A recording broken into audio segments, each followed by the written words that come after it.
വയനാട് കാന്തൻപാറ വെള്ളച്ചാട്ടത്തിന് സമീപം കാട്ടാനകൾ പുഴമുറിച്ച് കടക്കാൻ ശ്രമിക്കുന്ന ദൃശ്യങ്ങൾ 24-ന്. ഇന്ന് രാവിലെ പ്രദേശത്ത് ജനവാസ മേഖലയിൽ കാട്ടാനകൾ ഇറങ്ങിയിരുന്നു. ആദ്യം ആ ദൃശ്യങ്ങളിലേക്ക്.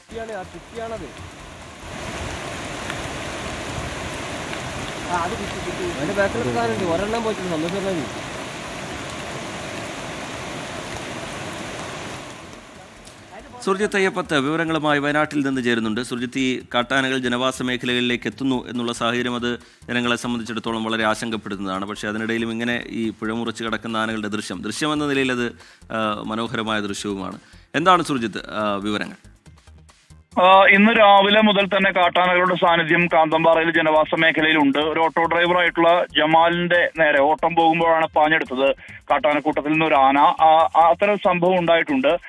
ഇതിനിടയിൽ RRT അംഗങ്ങളെ വിവരം അറിയിക്കുകയും വനംവകുപ്പ് ഉദ്യോഗസ്ഥരെത്തുകയും ഈ കാട്ടാനകളെ തുരത്താനുള്ള നടപടി തുടങ്ങുകയും ചെയ്തു. കനത്ത മഴയുണ്ട്. ഈ മഴയെ അവഗണിച്ച് വനംവകുപ്പ് ഉദ്യോഗസ്ഥർ ഇതിനെ തുരത്താനുള്ള നീക്കമാണ് നടത്തിയത്.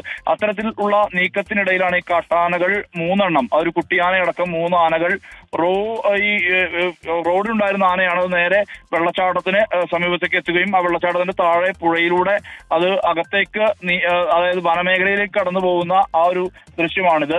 എന്തായാലും അതിനുശേഷം അതായത് കൃത്യമായ രീതിയിൽ തന്നെ അതിന്റെ വനമേഖലയിലേക്ക് മാറ്റാൻ വേണ്ടി കഴിഞ്ഞിട്ടുണ്ട്. പക്ഷേ ആളുകളെ സംബന്ധിച്ച് വലിയ ആശങ്ക നിലനിൽക്കുന്നുണ്ട്. കാരണം ഇനിയും കാട്ടാനകൾ ഇറങ്ങാനുള്ള സാധ്യത തള്ളിക്കളയാൻ കഴിയുകയില്ല.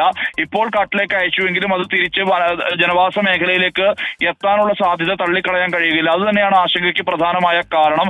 ഇന്ന് പുഴമൂല എന്ന് പറയുന്ന മേപ്പാടിയിലെ മറ്റൊരു സ്ഥലത്തും സമാനമായ രീതിയിൽ തന്നെ കാട്ടാനകൾ ഇറങ്ങിയ ഒരു കാട്ടാന ഇറങ്ങിയ ഒരവസ്ഥ ഉണ്ടായിരുന്നതിന്റെ ദൃശ്യം രാവിലെ പുറത്തു വന്നതാണ്. ഇതിന് പിന്നാലെയാണ് ഈ കാന്തൻപാറയിലെ ദൃശ്യം കൂടി പുറത്ത് വന്നിരിക്കുന്നത്. ശരി, സുർജിത്ത് അയ്യപ്പത്ത് വയനാട്ടിൽ നിന്ന് വിശദാംശങ്ങൾ പങ്കുവയ്ക്കുകയായിരുന്നു.